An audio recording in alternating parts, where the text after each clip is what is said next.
Sunk cost fallacy. You paid for the meal. It tastes like rubber and regret, but you eat it anyway because you don't want to waste it. You're experiencing the sunk cost fallacy. Sticking to something just because you've already put time or money into it. People hang on to bad jobs, finish books they hate, or keep fixing cars that should have been scrapped, just because they've already put time or money in. The Concorde jet is a classic case. It was fast, cool, and a total money pit. Everyone knew it wasn't worth it, but they kept spending, just to avoid admitting it flopped. That's the sunk cost trap, when letting go feels worse than wasting more. But in reality, quitting at the right time isn't failure, it's just smart. Dunning-Kruger effect. Someone watches a 5-minute tutorial and suddenly thinks they could teach the class. That person has the Dunning-Kruger effect. It's when people with low ability think they're experts, while real experts underestimate themselves. The catch is that you need some knowledge just to realize how much you don't know. In one study, the worst performers thought they aced a logic test. The actual top scorers assume they did average. Confidence doesn't follow skill, it follows ignorance. And the less you know, the less you notice your own mistakes. So next time someone starts talking like they've solved climate change after reading a blog post, maybe don't take notes. Framing effect. Tell someone a surgery has a 90% success rate and they'll nod. Tell them it has a 10% failure rate and suddenly they hesitate. Even though it's the same number, that would be the framing effect. The way information is presented changes how you feel about it. Not the facts, just the packaging. Say 9 out of 10 survived and it's a relief. Say 1 in 10 died, and it's a warning. Marketers use it, and politicians live by it. And your brain rarely stops to check the math. It reacts to tone, not truth, so even when the data is identical, the story it tells can flip, just by swapping a few words. Confirmation bias. Ever Google something hoping to prove a point, and somehow every result agrees with you? That's not research. That's confirmation bias, the brain's habit of cherry-picking info that supports what you already believe. It doesn't care if it's right, it cares if it feels right. If you believe in something strongly, your brain filters everything else. Studies, memories, even search results get bent to fit the story you already like. That's how people become experts with zero opposing input. It's not curiosity, it's mental comfort food. And it tastes great until you realize you're living in a custom-built echo chamber. Omission bias. Imagine this. You see someone choking, and you could save them by acting. You freeze, they die. People might still say, well, you didn't do anything wrong. That would be omission bias, the idea that doing harm is worse than letting harm happen. Same result, different guilt. This shows up in medicine, parenting, leadership, everywhere big choices live. Nope. Doing nothing feels safer, but that's just the brain's way of staying clean while others pay the cost. The scariest part is that the bias works even when logic says otherwise, because emotionally, passivity feels innocent even when it isn't. Choice supportive bias.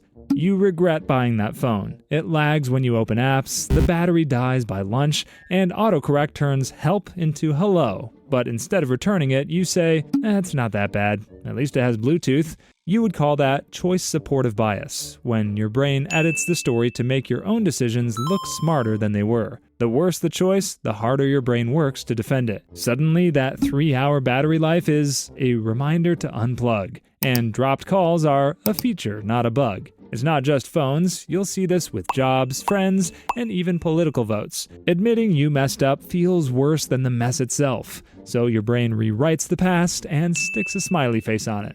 The halo effect. If a person walks in with a sharp outfit and a confident smile, before they even speak, your brain fills in the blanks. Smart, kind, capable, probably volunteers on weekends and eats kale for fun. That's the halo effect. One good trait makes the rest look golden. It's not logic, it's reflex. We trust charm over facts, confidence over content. A good first impression isn't just strong, it's sticky, and it cuts both ways. One awkward moment, and that same person becomes careless, cold, or shady. Their halo slips, and suddenly it's horns. The brain loves fast judgments. Hindsight bias. The underdog wins the game, and suddenly everyone knew it all along. Except they didn't. This is hindsight bias, your brain's habit of rewriting the past to make you feel like a genius in retrospect. Once you know the ending, everything gets rebranded as obvious. They looked confident in warm-ups, The signs were there. Random guesses feel like predictions, and uncertainty gets erased. It shows up after elections, failed startups, breakups, even plot twists. Once the answer's known, your brain fills in the blanks to pretend it was never confused. You didn't see it coming, you just got a spoiler and your brain took credit.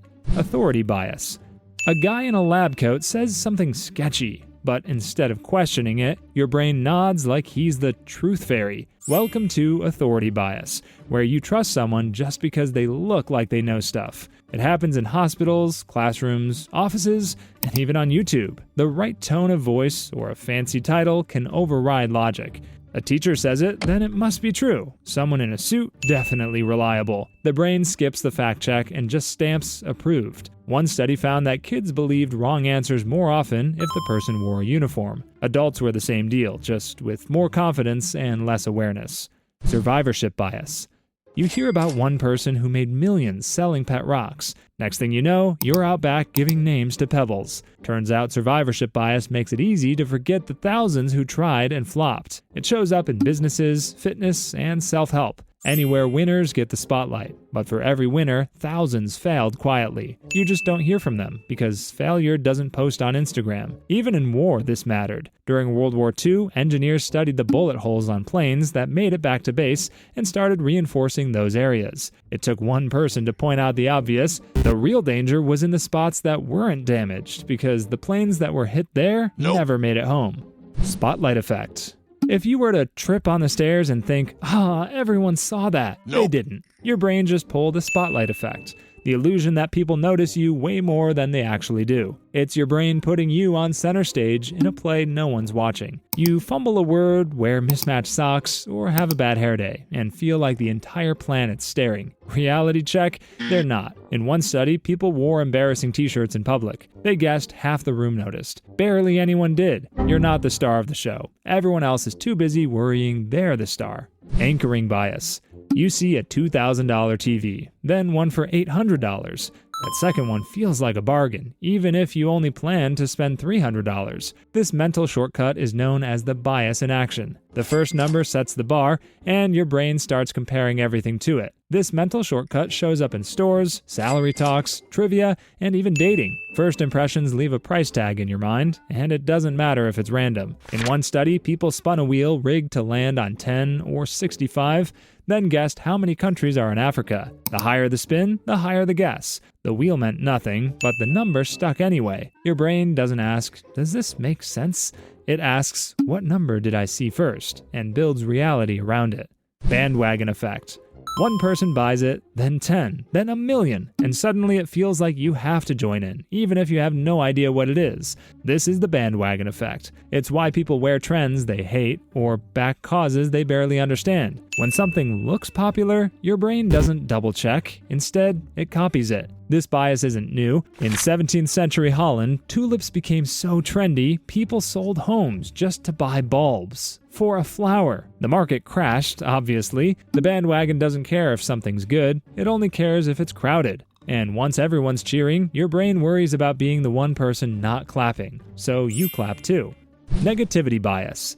10 compliments, 1 insult. Guess which one keeps you up at night? And psychologists call this the negativity bias. Your brain's habit of giving more weight to bad experiences than good ones. It's not because you enjoy being miserable, it's survival wiring. Our ancestors didn't need to remember every nice sunset, but they did need to remember the time berries nearly killed someone. So today, you forget the praise but replay that one awkward moment on a loop. This bias shows up in relationships, news, memory, and even parenting. You'll obsess over one rude comment, even if everything else was fine. Your brain thinks it's protecting you, but mostly it's just being dramatic. Negativity isn't truth. It's just the brain yelling louder when it's scared. Bias blind spot.